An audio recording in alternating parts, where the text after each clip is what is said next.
BJP Telangana అధ్యక్షుడి ఎన్నికకు notification విడుదలైంది. దీంతో ఇవాళ నామినేషన్లను స్వీకరించనున్నారు. రేపు బీజేపీ తెలంగాణ అధ్యక్షుడి ఎన్నిక జరగనుంది.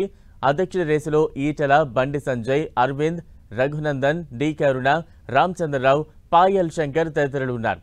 వీరిలో రామచంద్రరావుకు ఛాన్స్ ఎక్కువగా ఉన్నట్టు తెలుస్తోంది. కమలం హైకమాండ్ కూడా రామచంద్రరావు పేరును పరిశీలిస్తున్నట్టు తెలుస్తోంది. ఇవాళ ఆయనకు అధిష్టానం నుంచి ఫోన్ వచ్చే ఛాన్స్ కూడా ఉంది. తెలంగాణ బీజేపీ అధ్యక్ష పగ్గాలు ఎవరికి దక్కుతాయన్న ఉత్కంఠకు ఇవాళ తెరపడనుంది. పార్టీ బాధ్యతలను ఎవరికి అప్పగించాలన్న విషయంపై బీజేపీ అగ్రనేతల కసరత్తు పూర్తయింది.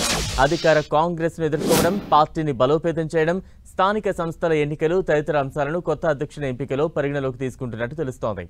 రాష్ట్రంలో తాజా రాజకీయ పరిస్థితుల నేపథ్యంలో రాష్ట్ర సారథ్య బాధ్యతలపై జాతీయ నాయకత్వం దాదాపుగా నిర్ణయానికి వచ్చినట్టు తెలుస్తోంది. అధ్యక్ష పదవికి ప్రధానంగా మల్కాజ్గిరి ఎంపీ ఈటెల రాజేందర్, రాజ్యసభ సభ్యుడు కె లక్ష్మణ్ పేర్లు వినిపిస్తున్నాయి.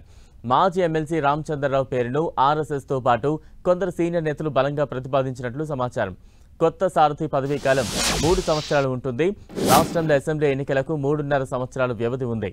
ప్రస్తుతం నియమించే అధ్యక్షుడిని అసెంబ్లీ ఎన్నికల వరకు కొనసాగించాలా, ఎన్నికల ముందు మరో నాయకుడిని అధ్యక్షుడిగా తీసుకురావాలా అన్న విషయంపైన బీజేపీ జాతీయ నాయకత్వం చర్చించినట్టు తెలిసింది. రాష్ట్ర అధ్యక్షుడి ఎంపికలో ఈ రాజకీయ సమీకరణం కూడా ఉంటుందని పార్టీ వర్గాలు చెబుతున్నాయి. మల్కాజ్గిరి ఎంపీ ఈటెల రాజేందర్కు సారథ్య బాధ్యతలు అప్పగిస్తే అసెంబ్లీ ఎన్నికల వరకు కొనసాగించే అవకాశం ఉంటుందన్న చర్చ జరుగుతోంది. మరో నేతకు అవకాశం ఇస్తే ఎన్నికల ముందు బండి సంజయ్కు రాష్ట్ర అధ్యక్ష బాధ్యతలు ఇచ్చే ఆస్కారం ఉంటుందన్న అభిప్రాయాలు పార్టీ వర్గాల్లో ఉన్నాయి.